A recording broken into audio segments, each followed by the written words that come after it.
Hey folks, Matt Sharp here with another Pacific Angler Friday Fishing Report. We're filming for June 19th. It's the last day of spring and we're hoping summer's going to look better on the weather front. If it's nowhere near June 19th, click up here. This is a link to all the Friday Fishing Reports. We do it every week, so I've probably got something more up to date for you. This week, you guys get to see my first reaction video. Last week, you guys probably saw it. We put some headlines across the Friday Fishing Report that there was some breaking news. If you missed it, that's okay. We're going to go over it today. But I was hoping to have good news this week and breaking news that they might have opened fisheries. Nothing came, and that was not unexpected. What did happen last week was one of the MPs called the Honourable Bernadette Jordan out on a number of the issues facing the fisheries right now. He asked her some darn hard questions, but he did it in a respectful manner, and we really got to see the response from the Honourable Bernadette Jordan, and you guys are going to get to see me react to that, walk you guys through it, give you some of the context for what's going on, as well as some of my personal opinions, so you might see me get a little bit heated.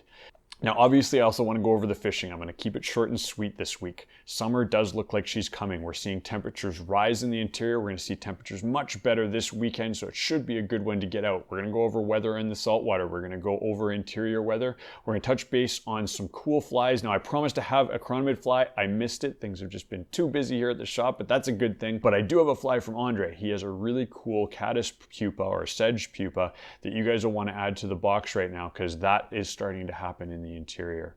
As always, guys, you want to see more reports like this, consider hitting the subscribe button, hit that like button. Let's get into her.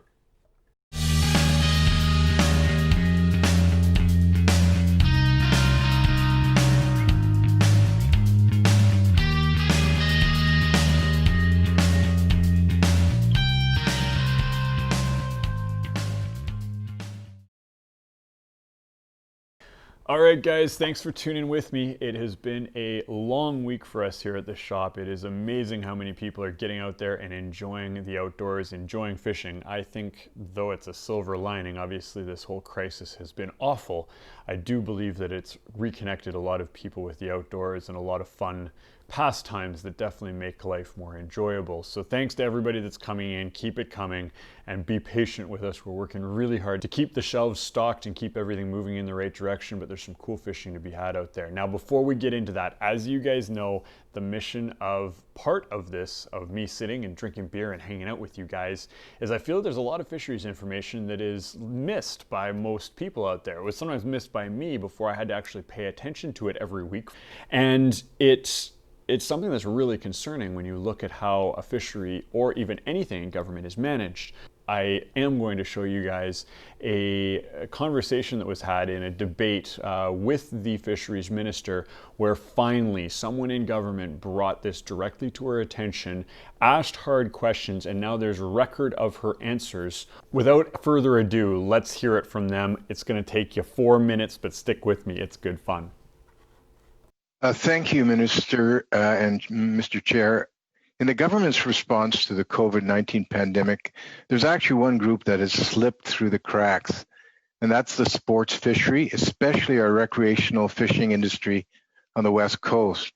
Other than general support programs, there's actually no specifically targeted support like the ones you created for the commercial harvesters and processors. The salmon fishing closures that DFO imposed last year had a devastating impact on the 9,000 jobs the industry supports in BC, and of course the $1.1 billion of economic activity it sustains. And that was before the COVID pandemic hit. The impact will be even worse this year due to the restrictions that the guiding and outfitter industry must comply with due to the virus.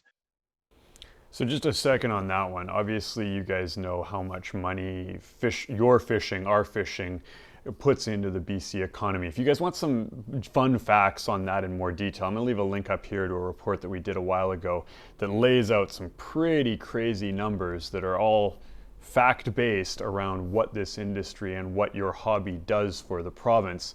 But check that out. But on a side note, we know a ton of friends, a ton of guides who their sole income comes from guiding, whether it's on the freshwater side of things or the saltwater side of things.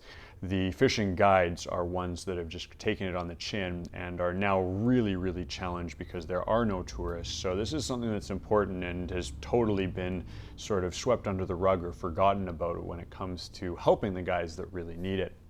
Quite frankly, the industry just wants to go back to work. Now, it's my understanding that some time ago, Minister, the sport fishing industry placed before you a proposal to allow a minimum catch and retention Chinook fishery. At most, such a proposal will intercept less than 1% of any endangered Chinook run. Yet to date, the Sport Fish Advisory Board has received no response to their proposal. And meanwhile, the guides and outfitters can't book trips, right? Since they can't with certainty promise their clients the opportunity to actually fish. So this was the proposals that were put together last year and this year, aggressive proposals, thousands of hours of DFO scientists talking with fishermen, with recreational guys, trying to figure out a way to have the least impact possible. And they got it down to 1%. And it's even to the point where it's probably less than actually 1%. But to be safe with the data, they've got to keep it there. And so this was the big thing, and something that's been in front of them for a while, and they're just too scared to make the decision. Minister, this industry doesn't want handouts. They want to deliver a world-class sport fishing experience to their clients. So my question is this: why the delay in responding? And can the industry expect a response to their proposal this year? Thank you, Mr. Fast, for the question. With regards to the sport fishery, we recognize that there are a number of challenges facing them this year, from everything from low salmon returns to, of course... Okay, low salmon returns, not low salmon returns. This is the problem. She thinks there's low salmon returns, and this is what really gets me. There are areas of low salmon returns. There's other areas of abundance we haven't seen in 40 years. So when I hear her say that, that is utter bullshit when it is compared to the entire fishery.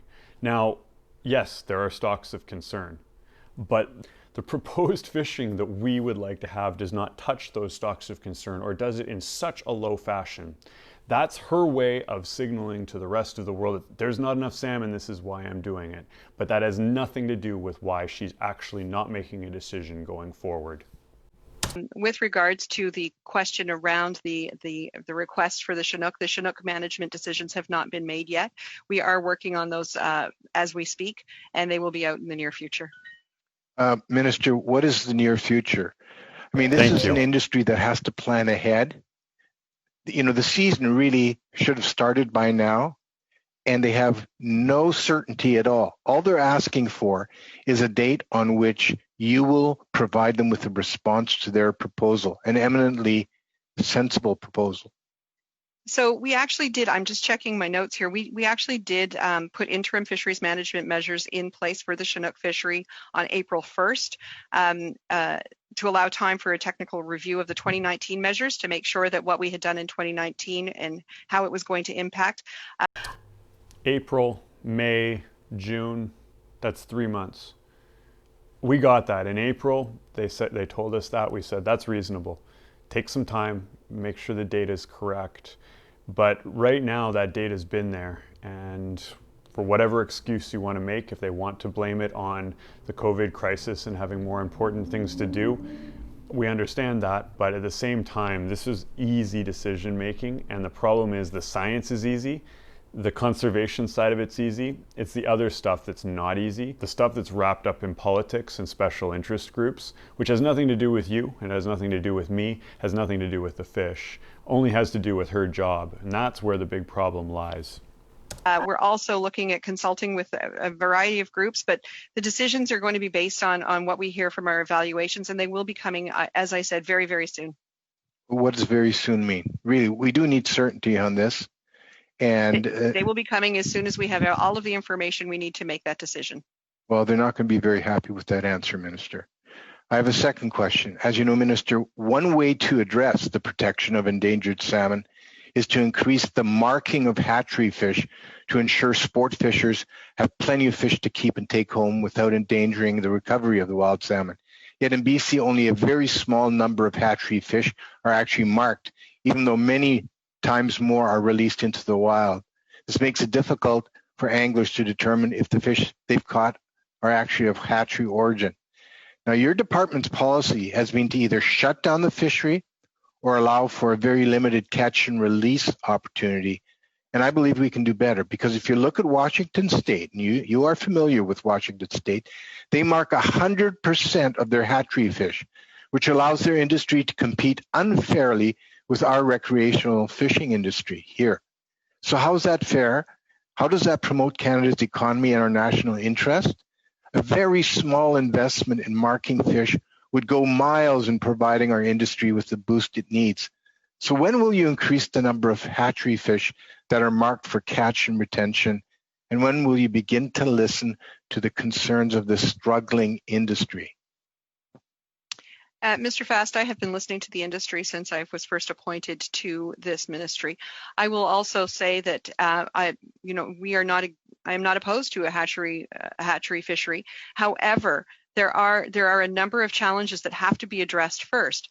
These are, as I said yesterday, there's a concern around data collection. There's a concern around consultations with First Nations. There's concerns.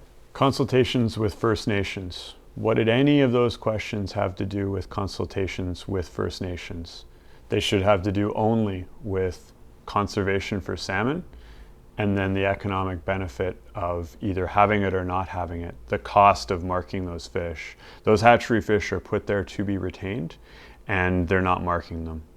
This is where you're going to see her start making excuses that have nothing to do with the questions that were being answered, that are deflecting, and this is where the concern is, and this is why we haven't had a decision and they can't give us a straight answer.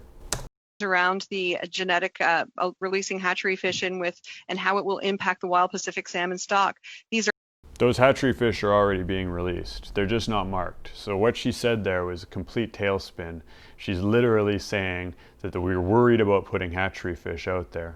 They already are. Those hatchery fish are out there whether they're marked or they aren't marked. All it costs is for specific machines that can be trailered around to clip these fish. Now, I have talked to my friends in actual hands-on fisheries, and there are some complications there. There are some things that they're doing to understand fisheries that are going to change some of the modeling that they use, the clipped fins and unclipped fins. So she's right to an extent there. There's some complications, but there's zero complications when it comes to genetic diversity because those fish are already there.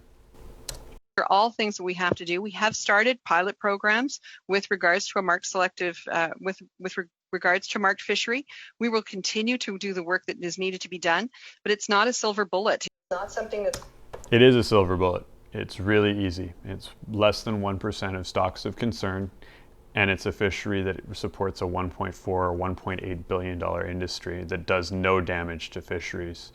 Problem is it damages her job, because there's a lot of people that don't feel that we should be going, or it makes it harder for her to negotiate with things that are having an impact on the fisheries, whether they're gill nets, whether it is access to different areas, whether it is fishing in areas that are a major concern that have nothing to do with a saltwater fishery for recreational anglers, but are somehow lotted into the same mix. Is not something that's going to solve all of the problems for the wild Pacific salmon. And we're making sure that we're taking these measures very seriously. But I will say, I want to thank the Sport Fishing Association for the great work that they do. And, we will continue to work with them to as we go forward to find solutions. But there are a lot of questions that need to be answered before that fishery can take place. Minister, these fish are being released into the... So this is where he calls her out and they cut him off. We've sort of gone over that. I'm going to cut it off there, guys. We could listen to this and smile, and sorry if I got a little bit heated on that. I just get really frustrated when I hear that. I see how politics works. It scares me to a lot of extent, but I know it's sort of the world we live in, and it could be worse. And I will say that the Honourable Bernadette Jordan, I'm not throwing her under the bus yet. If you remember when she was announced, I was optimistically hopeful. I'm still optimistically hopeful. She's in a tough spot. There's a lot of people pushing and pulling her in different directions. And I just would like the world to know how common sense a decision this should be so that she can make a solid decision with the support needed and give us a heads up one way or the other.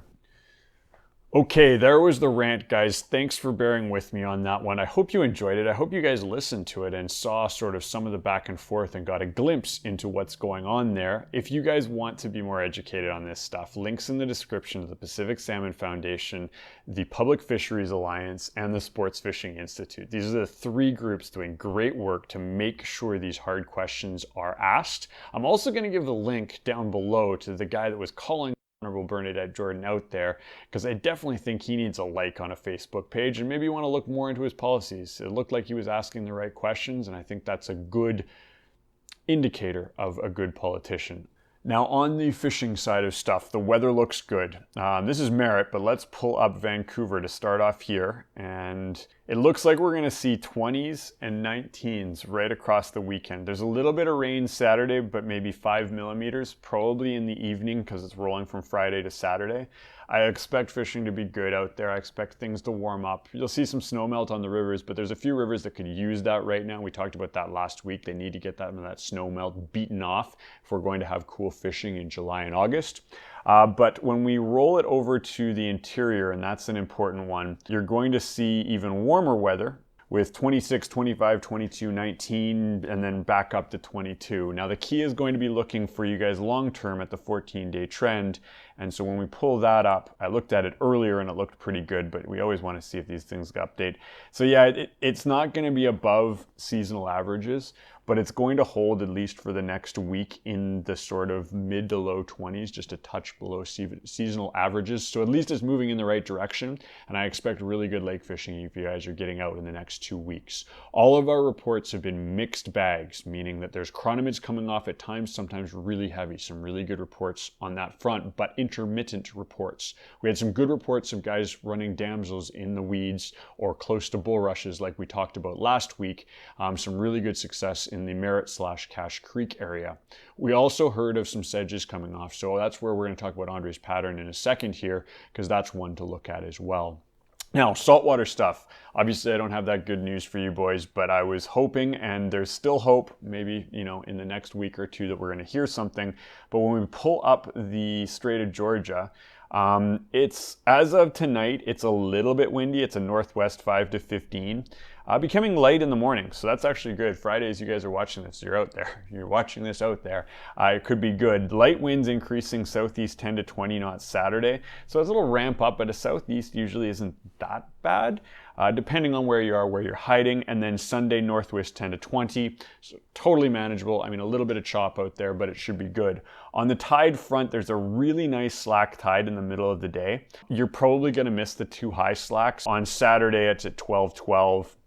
It's a little bit later, 12:49 on Sunday, and then 1:26. It's a middle of the day low slack, so if you're lazy and you get out there, you can fish that low slack and then push it in. If you look farther afield, check your tides where you're going specifically, because obviously the tides shift a little bit depending where you are in the strait.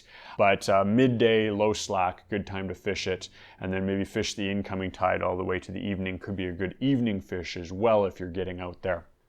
So on the fly front, Andre's got one for us. Sorry I failed this week of getting that chironomid video out. I am going to have that shortly, but I've got two fun ones that are now on YouTube. So if you guys remembered, I was talking about Van Fly Guy. He's the guy who's been taking those amazing chironomids. He probably was working on this at the exact same time, but he came out with his first YouTube video, and I want you guys to check that out because I'm really hopeful he's going to have some cool stuff for it in the future. I'm going to take a show of this. He's doing that damsel, that one where he braids the ostrich in the tail, which is really cool. I'm going to leave links to that up here. Go throw him a subscribe. I can promise you if he comes out with some of the flies that he's been putting on Instagram, you'll want to stay tuned. And then on Andre's front, we've got the BC Sedge Pupa. This is a cool pattern, one that he's sold here in the shop.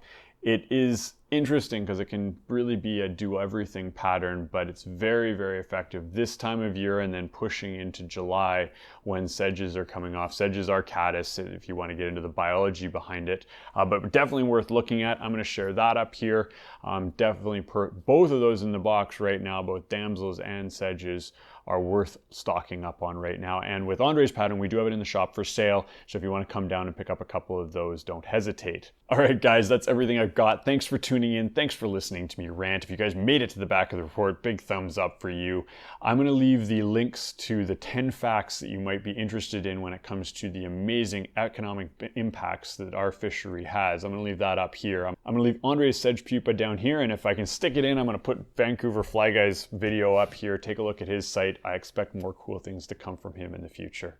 And as always, you want to see more reports like this, consider hitting the like button, hit the subscribe button. We'll catch you next week.